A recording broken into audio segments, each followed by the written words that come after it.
Well, hello parents, and welcome to our Thursday update for the week. So last night at the gathering, we continued on with our series called What You See is What You Get. And the idea is this, that the way we see things will determine what we get out of them. Like last week, we looked at this idea that the way we see God will determine the relationship that we have with Him. And that was all predicated on this moment where some guys walked up to Jesus and they said, what is the greatest commandment? And He said this, love the Lord your God with all your heart and everything you have, and love your neighbor as yourself. So we looked at that second part, love your neighbor as yourself. And the thing is that He says, love your neighbor as you love yourself. And that's kind of a hard thing, maybe an odd thing to think, like I love me, like I'm working on me right now, which kind of can sound arrogant or conceited, but Jesus obviously was not talking about it that way. He's talking about it in a healthy way.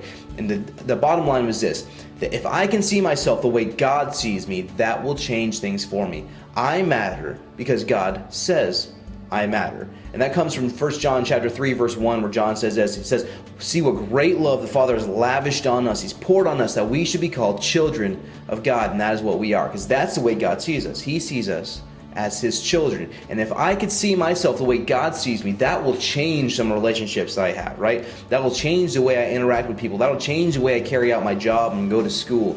Because the thing is, we live in a world where we let other people determine our value.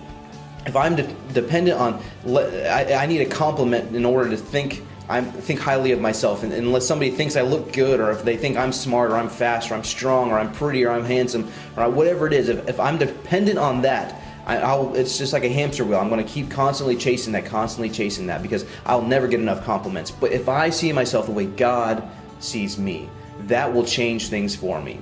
And so that's what I want you guys to talk about with your kids. How are you letting other people determine your self-worth? How are you letting other people tell you who you are? Or are you letting God tell you who you are and finding value in a healthy way that way? So that's a good conversation to have. If you think it was valuable, share this around the internet, share it on Facebook and email and stuff, so we can get maximum exposure as we elevate Christ's impact on our community and we create the gathering to be a place that teens just have to be a part of. Thanks so much, you guys, for being a part of this and partnering with me. We'll see you guys later. Thanks a lot. Bye.